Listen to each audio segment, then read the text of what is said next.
గోవింద గోవింద. ప్రపంచంలో కోట్లాది మంది భక్తులు ప్రతిరోజు వెళ్ళే ఒకే ఒక్క పవిత్ర స్థలం తిరుమల. కానీ మనం చూసే ఈ 7 కొండలు సాధారణ కొండలు కావు. ఒక్కసారి ఎప్పుడైనా ఆలోచించారా? ఈ 7 కొండలు ఎలా ఏర్పడ్డాయి? ఎందుకు ఇవి 7గానే వచ్చాయి? ప్రతి కొండ వెనక దాగి ఉన్న రహస్యం ఏమిటి? ఈరోజు ఈ వీడియోలో తిరుమల 7 కొండలు అసలు కథతో పాటు ప్రతి కొండకి ఉన్న గాఢమైన అర్థాన్ని తెలుసుకుందాం. వీడియోని పూర్తిగా చూడండి, ఎందుకంటే చివరిలో చెప్పే విషయం మీ భక్తిని ఇంకా పెంచుతుంది.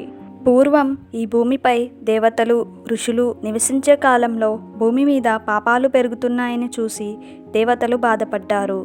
అప్పుడు మహావిష్ణువు భూమిని రక్షించడానికి తిరుమల ప్రాంతంలో వెంకటేశ్వర స్వామిగా అవతరించాలనుకున్నారు. కానీ ఆయన నివసించడానికి ఒక పవిత్రమైన స్థలం కావాలి. అప్పుడు ఆదిశేషుడు ముందుకు వచ్చారు. ప్రభు, మీరు విశ్రాంతి తీసుకునే స్థలంగా నేను నేలపై కొండలుగా మారుతాను అని అన్నారు.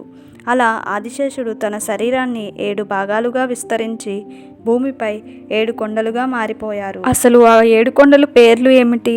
వాటికి ఆ పేర్లు ఎలా వచ్చాయో ఇప్పుడు తెలుసుకుందాం. తిరుమలలో మొదటి కొండ శేషాద్రి. ఇది ఆదిశేషుడి తలభాగంగా భావిస్తారు. పురాణాల ప్రకారం ఆదిశేషుడు తన ప్రభువు మహావిష్ణువు కోసం తన శరీరాన్ని భూమిపై విస్తరించి కొండలుగా మారారు. శేషాద్రి అంటే మన ప్రయాణం ప్రారంభమయ్యే స్థలం. మనం ఇక్కడికి వచ్చేసరికి మన మనసులో ఉన్న అహంకారం మెల్లగా తగ్గిపోతాయి. రెండవది నీలాద్రి. ఈ కొండకు పేరు నీలాదేవి వల్ల వచ్చింది. ఒకసారి స్వామివారికి తలపై చిన్న గాయం అయ్యింది. అప్పుడు నీలాదేవి తన జుట్టును తీసి సమర్పించింది. ఆమె ప్రేమ చూసి స్వామి ఆమెను ఆశీర్వదించారు. అందుకే తిరుమలలో వెంట్రుకలు సమర్పించే ఆచారం వచ్చింది. మనం మన జుట్టు ఇస్తున్నప్పుడు ఇది కేవలం జుట్టు కాదు, మన అహంకారం, గర్వం అన్నిటినీ వదిలేయడం. మూడవది గరుడాద్రి. ఈ కొండ గరుడకి అంకితం. గరుడు మహావిష్ణువు వాహనం మాత్రమే కాదు, అతను ఒక గొప్ప భక్తుడు. ఎప్పుడూ స్వామివారిని మోస్తూ అతని సేవలో ఆనందం పొందుతారు. మనం కూడా గరుడిలా దేవుడికి లేదా మనుషులకి సేవ చేస్తే అదే నిజమైన భక్తి. నాలుగవది అంజనాద్రి.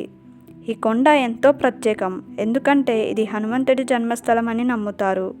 అంజనాదేవి ఇక్కడే కఠిన తపస్సు చేసింది. వాయుదేవుని ఆశీర్వాదంతో హనుమంతుడిని పొందింది.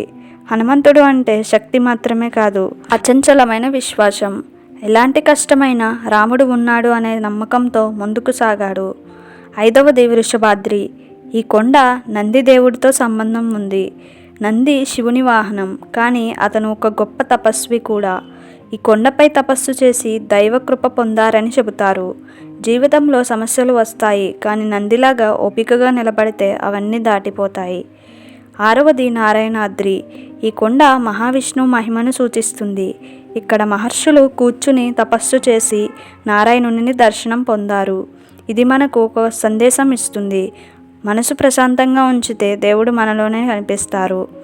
ఏడవది వెంకటాద్రి. ఇది చివర మరియు అత్యంత పవిత్రమైన కొండ. ఇక్కడే శ్రీ వెంకటేశ్వర స్వామి నివసిస్తున్నారు. వెంకట అంటే పాపాలను తొలగించేవారు. అందుకే ఈ కొండ ఎక్కిన ప్రతి భక్తుడికి ఒక కొత్త జీవితం మొదలవుతుందని నమ్మకం. ఈ 7 కొండలు కేవలం కొండలు కాదు, మన జీవితంలో ఉన్న అహంకారం నుంచి వినయం వరకు, సమస్యల నుంచి శాంతి వరకు, మానవుడి నుంచి దైవం వరకు తీసుకువెళ్ళే మార్గం.